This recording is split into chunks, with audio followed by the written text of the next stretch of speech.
So welcome everybody, welcome to the monthly Saturday morning talk at the North London Buddhist Centre. For those who I don't know, my name is Karunagita, and I'm one of the people that lead stuff here. I've been around this centre for 30 years. And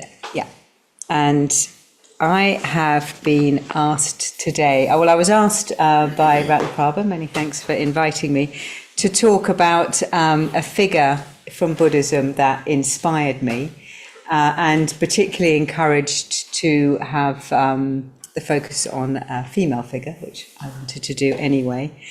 And I said, I'll talk about Machig Labdrön. And that's Machig as in M-A-C-H-I-G rather than magic, so it's not to do with magic, Machig Labdrön. Because so we have a rupa, which I'm pointing to over here, this sort of a rupa figure of Machig Labdrön, which is on my shrine at home and has been for, I think I worked out there's about 23 or 24 years. So I am going to talk about her. She's also a historic figure from 11th century. However, what really interests me on this topic is sort of like the nature of inspiration, because it isn't actually so much about her and her biography as the effect that she has on me and has had over the years. So that's more what I want to focus on, but within that, so I'm going to talk a bit about why her, how I met this figure, and then I will say a bit about her sort of biographically, and then I want to sort of tell a little story to do with her, and then I'm going to talk in the final bit about the sort of nature of inspiration as I experience it related to her, and the sort of three different aspects that I wanted to include in that. So, in terms of first meeting, it's going back, yes, as I said, I couldn't work out, it was sort of 23 or 24 years ago. I used to be on the team for New Year's retreats at a retreat centre in Scotland called Dakini. Dakini is a very magical place, highly recommended. It's a Triratna retreat centre, and it's on the banks of a loch, and it is completely magical, and particularly at New Year. And this particular retreat, the Dakini shrine room is long with shrine at one end, and because I was supporting the retreat, I was sitting one side of the shrine, and the sort of main leader was the other side. And this figure was on the shrine during the whole of that retreat.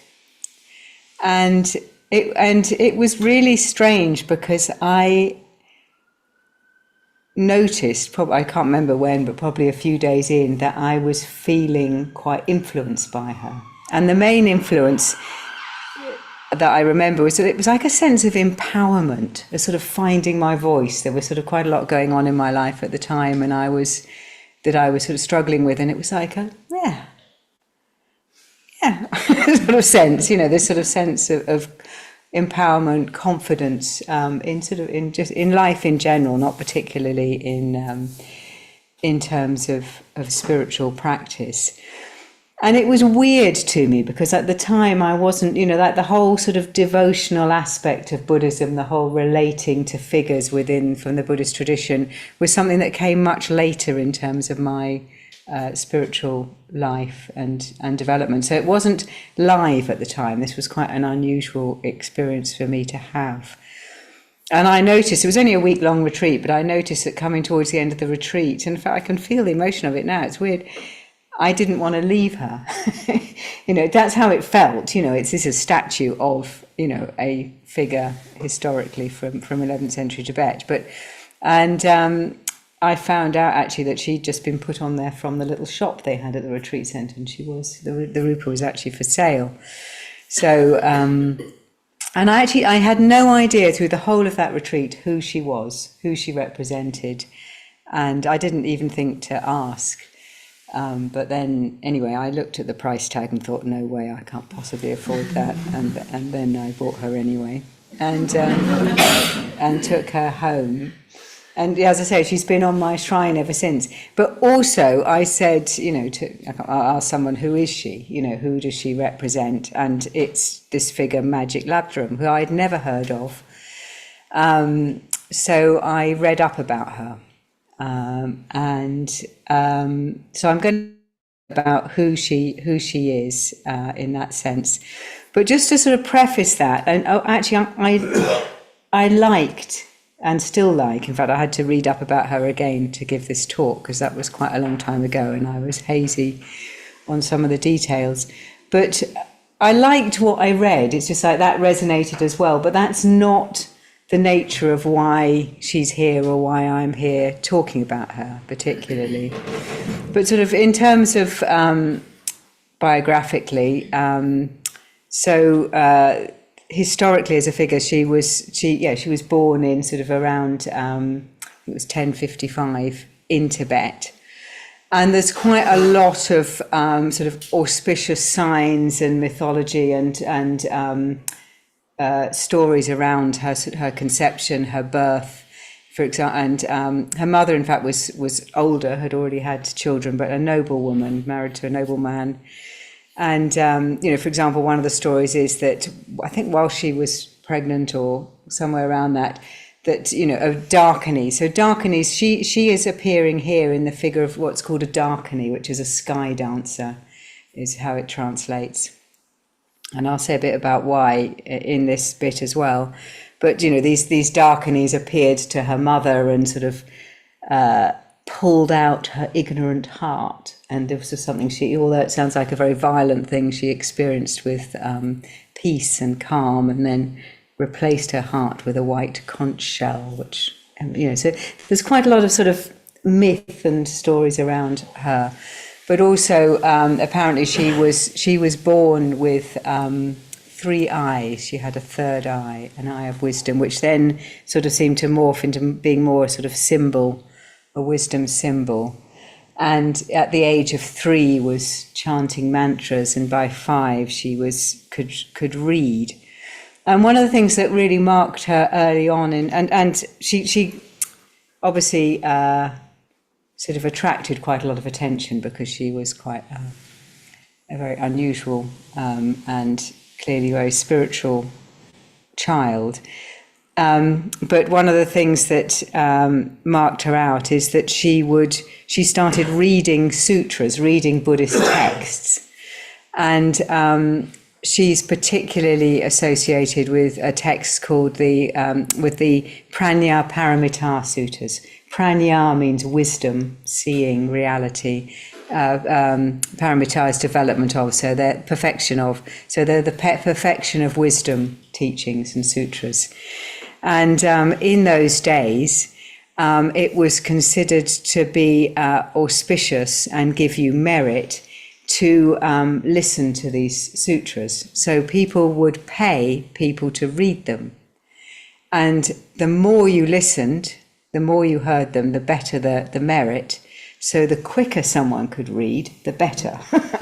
And apparently she could read 6 times faster than the best readers of these sutras. So she became very popular as a reader of particularly the Prajna Paramita sutras, teachings.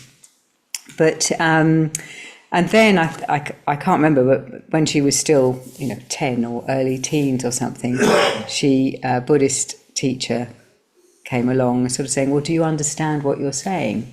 She was like, well, no, not really. And so she was then taught the meaning of what she was saying, which, because she was gifted and extraordinary, she understood completely and early on.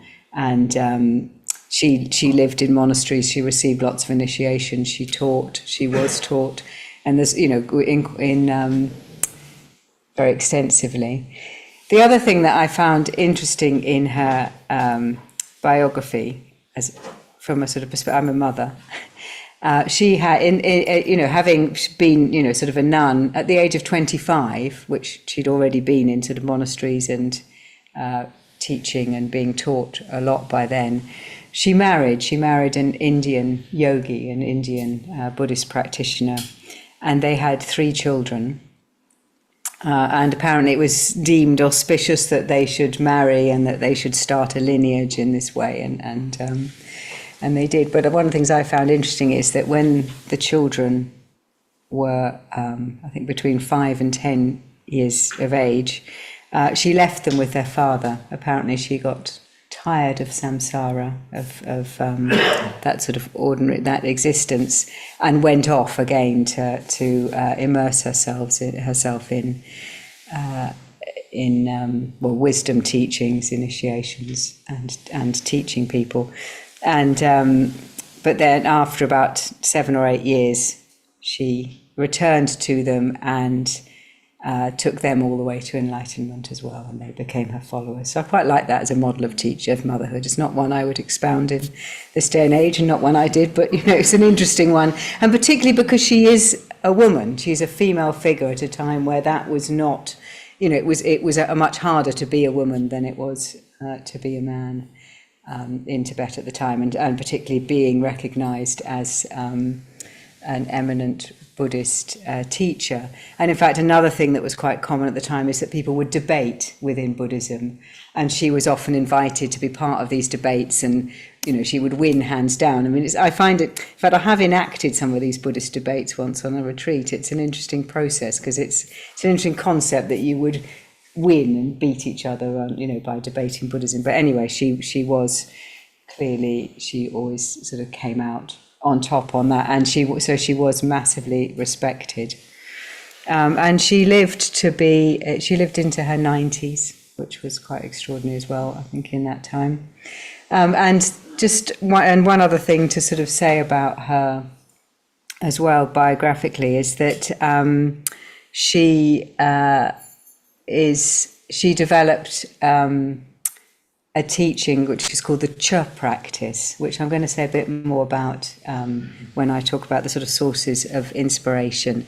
It's quite a dramatic practice, which involves chopping up and offering imaginatively one's body for the benefit of all beings. It's linked with compassion. I've never done it. I know a bit about it, and I'll say a bit more about it.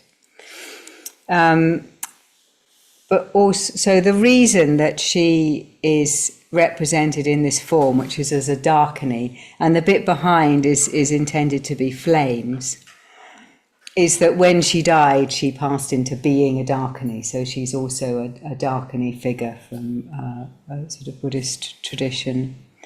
So historical and dakini. And in her right hand, what she has is, you said it was called a durumba, isn't it? The a damaru, which is a particular sort of drum, which does that. And then in her left hand, she has a bell, like that. Though we also found another bell, which I really like, which sounds somehow more Tibetan. So she has both of those. And I meant to say, and we'll say now, is that if whilst I'm talking, if you want to come up and just have a closer look, just do. You probably will be in the background on camera if you do, but you just feel free to that's why that mat is there, if you just wanted to come and have a closer look at her. Yep, so 11th century Tibetan important Buddhist teacher and a woman, and particularly associated with wisdom teachings and the Prajna Paramita sutras. And it's so it's interesting to me. So all of those things I really liked when I read, but it's not the same as the real sense that I had of a response to the image, which I find. So that's what really surprised me, is to have this really strong response to the image. which, as I say, does continue. In fact, it was interesting even thinking about this talk, and I was at one point just lying down in front of my shrine at home, and I could just feel the energy of it. It was of her very strongly. So there was, before I sort of talk a bit more about the nature of that inspiration and how it's affected me over the years, I wanted to sort of say a little story about her as well, because some of you may know Bodhi Mai. She's another ordained Buddhist associated with Triratna and this centre, and she's a very good friend of mine, and we lead study together here as well. And I think this was around 7 or 8 years ago, and I think it was before Bodhi Mai was ordained. She had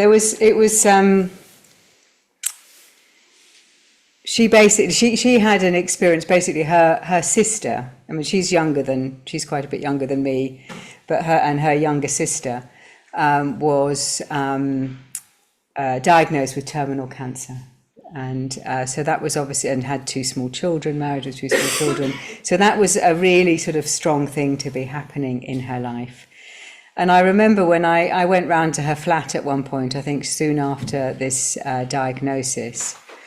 And I remember noticing that her bedroom door was open. I remember noticing she had various images of dakinis up on her bedroom wall. And I don't know if it was that, but for some reason, obviously when something like that happens to a friend, you just want to be able to help and often feel inadequate to do so.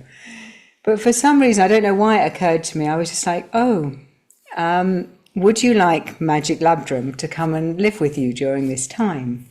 And she was like, yes, I would. She knew the Rupa, the figure from my house. And it just felt like, that was something that seemed important and that I could offer. So I brought Machig Labdrön round to her house.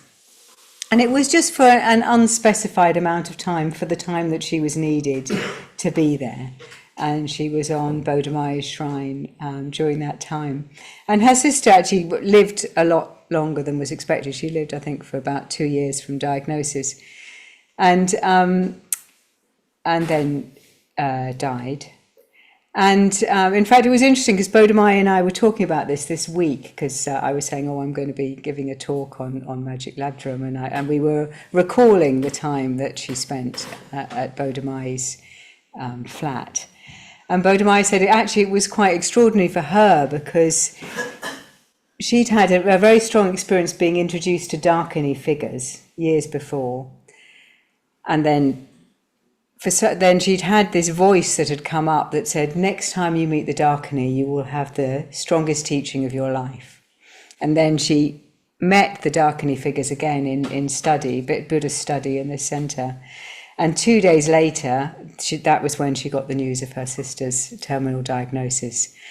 And she was really involved. She was a very crucial part of that time and had a huge impact on her sister's sort of last 2 years of life and all of her family. She very much enabled her sister to find a meditation practice, a spiritual practice, and a lot that really helped her in that dying process. And I was around in the background, and Machig Labdrön was around in the foreground.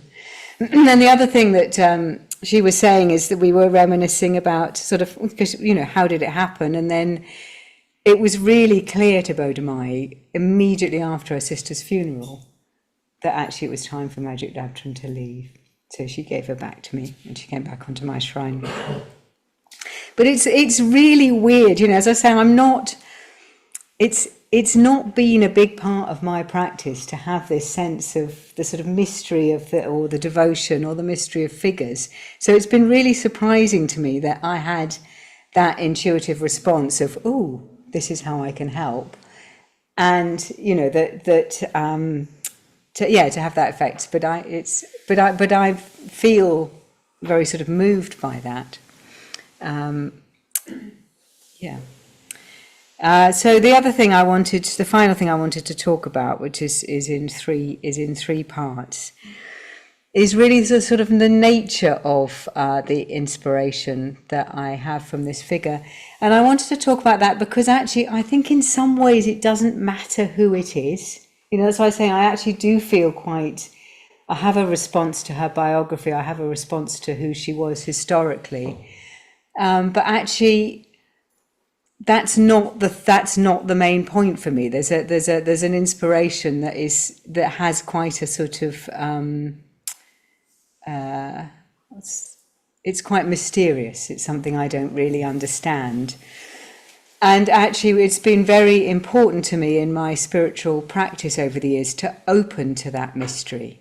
You know, I think I came from, oh, well, if it's not real, I don't really get it, I don't understand it. There's a lot in Buddhism that you can still really, really engage with from that perspective, because there's a lot of very clear teachings and they make sense and you can follow them and they have an effect. And it's like there's loads you can do without opening to what I consider this more sort of woo-woo, strange, mysterious stuff that I wasn't particularly interested in. However, it's being able to recognize, oh wow, something else is going on here. There's some other level, there's something I don't understand, that has had a really powerful effect over the years in different ways. And it is that thing about, I don't get this. And instead of just thinking, I don't get this, I need to either get it or reject it, there's that sense of, oh wow, I don't get this. And actually that act per se, I think, is really liberating. That just like, I don't know what's going on here. Why am I feeling this? What's happening?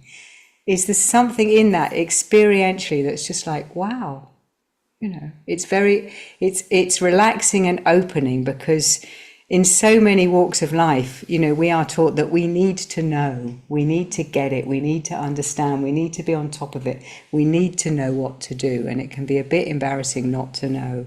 So this is really liberating, to just think, it's weird, I don't get it, I don't care.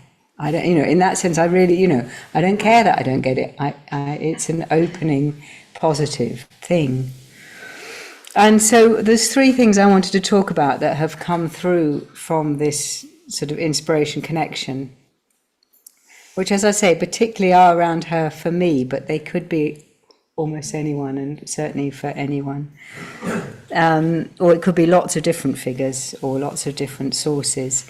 But one of them is energy. I mean, obviously the dakini figures are associated with energy. There's a term which is called virya, which is energy in pursuit of the good. It's there's a sort of energy. You can see from the sort of figure that, you know, that, you know, standing. It's, you know, there's fire, there's noise, there's sound. You know, there's a lot of energy in it.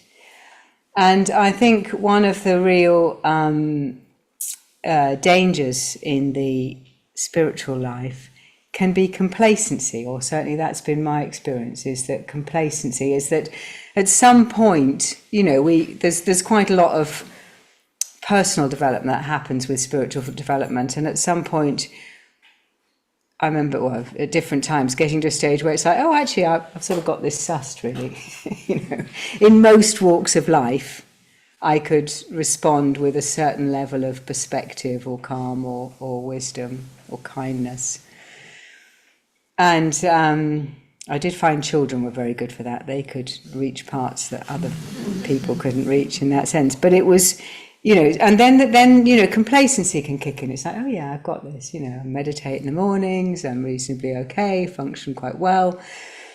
And this figure, this inspiration is really counter to that. It's like, no, you know, actually, you know, wake up, you know, go for it. You know, that sense of actually it takes a huge amount, and it's not just about, you know, sitting on the cushion in the morning, but, you know, the sort of real sort of curiosity, inquiry, you know, engagement with, wow, what is this mystery? What is reality? You know, just throughout all of sort of life, really. And so that's one of the things, is just like this sort of anti-complacency energy of, no, you know. So when you get to my, you know, my sort of life stage as well, it's just like, time is going to run out, you know, go for it. And the other one is so the second one I wanted to talk about as well, which is very much sort of linked to the sort of wisdom teachings, the sort of prajna paramita teachings. But I wrote it down here as cutting. It's a sort of cutting through, and that's comes up in a couple of ways. I mean, one is that that imagery is very much associated with Machig Labdrön as a figure because of the chöd practice that she developed and taught and is associated with. And that is a practice whereby, there is this sense of it's cutting away of ego structures, of that sort of belief in a sort of a me and a mine and a need to project a me and mine and defend and things like that. All of that, it's a practice that is designed to cut away and counteract all of that. And it's but it's done in quite a sort of ritual, visual way, where there is this sense of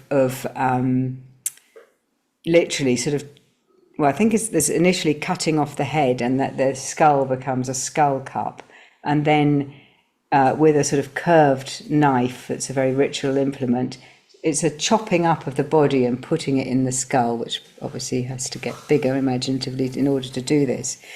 And then that is transformed into nectar, which is offered to all beings in order to alleviate suffering. So it's a compassion teaching, but it's a going beyond self, a going beyond self-clinging. And there's also, it comes with chanting and with sound, a lot of it as well.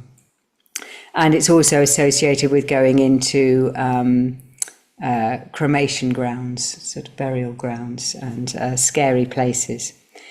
It's not recommended as an early practice that one takes on. And I haven't actually ever wanted to take it on as a practice, because for me there's too many different concepts and things to think about, which doesn't sort of suit me sort of meditatively. But but that conceptually but this thing of sort of cutting away. And I think a couple of things that came to me that inspire me around that. One is that I think we will all experience that sometimes when you sit to meditate or when you notice what's going on, you can find there's a real sort of proliferation of thoughts. It's just like, and it may be the same thought over and over again, which can be quite tedious, sort of planning something out, and then you get to the end of the plan and you plan it again, and then you come to the end, you plan it again. But anyway, that's, I think, the job of the human mind is to think. Thinking happens. It's not a problem, but it is when we notice it. And there are lots of different approaches to working with that from a meditative point of view. But one of them is this sense of just cutting it dead. It's just like, no, I'm going to do that. I'm going to do that. That is one of the ways of doing it. It does, it only works. It works in, and I quite, like that as a no, actually, I've done that thought. Come back to the body, come back to the breath. And the other thing that I was thinking of from a sort of cutting perspective, and you've got another Buddhist figure who I also really like, who's a mythical Buddhist figure, which you may have seen, called Manjushri, who has a flaming sword, and that's the same thing. It's cutting through, and from a wisdom perspective. And that's very much, the association of her with wisdom and with wisdom teachings, because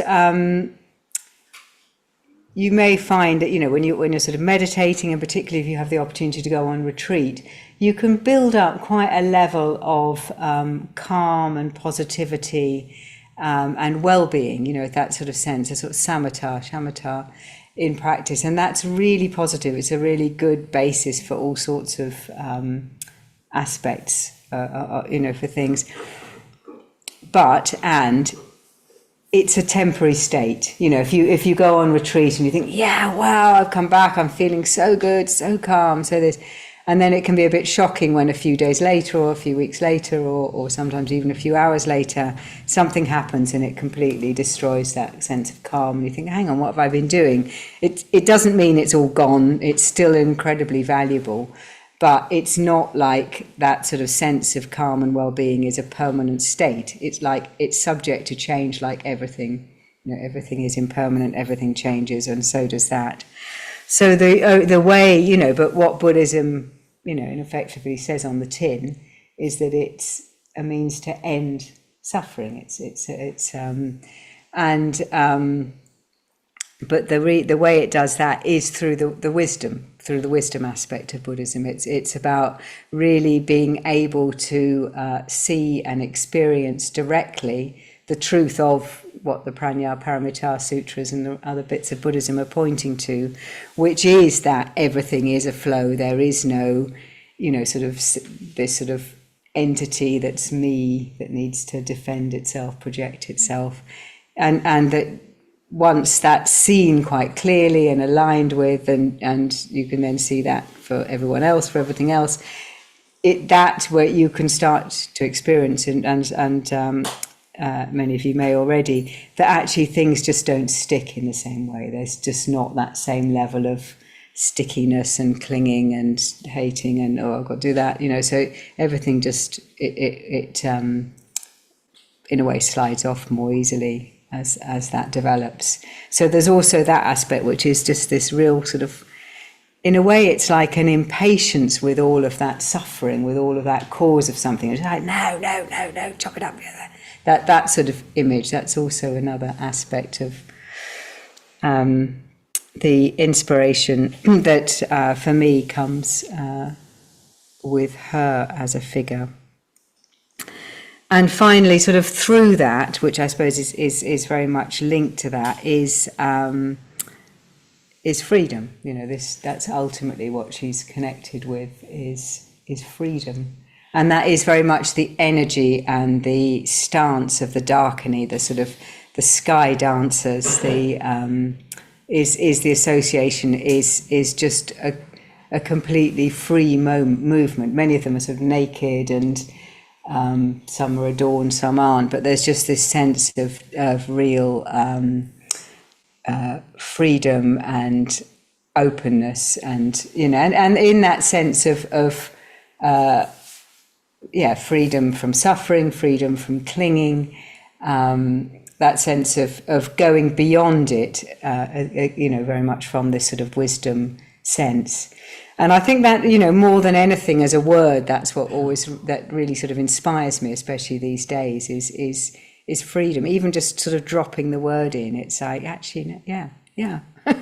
In a way, what more or what less or what else, could one or could I aspire to or focus on in this life? That's ultimately what's important. And also, but when you say freedom, it's not just freedom from our own the sort of prisons we can create for ourselves, where we're sort of suffering, worrying about that, not wanting that, all of that. But also in a sense of, that's a freedom to be of service. And that was very much in terms of her historical life as well, this sense of really being of service to all beings, enabling other beings to sort of achieve that sense of freedom.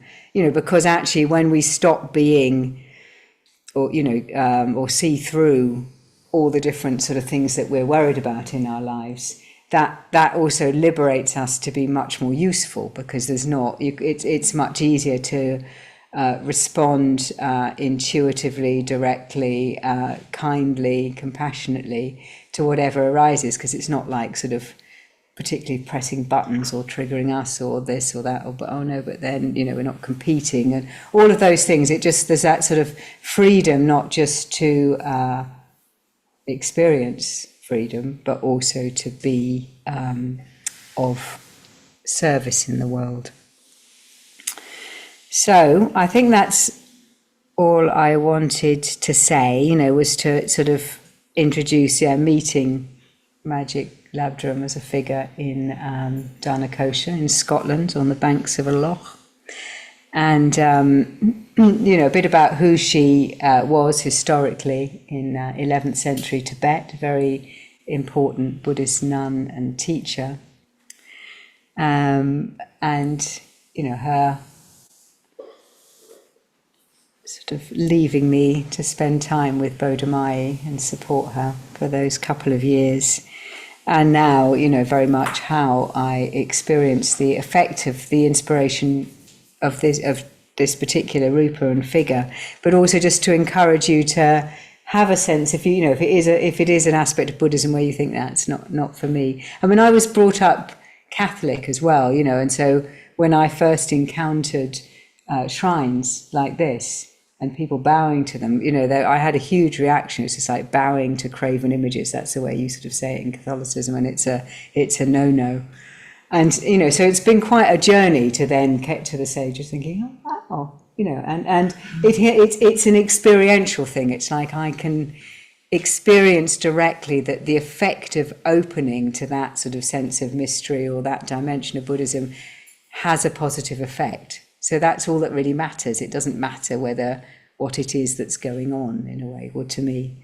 So just to encourage you, if you don't already, to just be curious really about that aspect, that dimension. So I'll leave it there.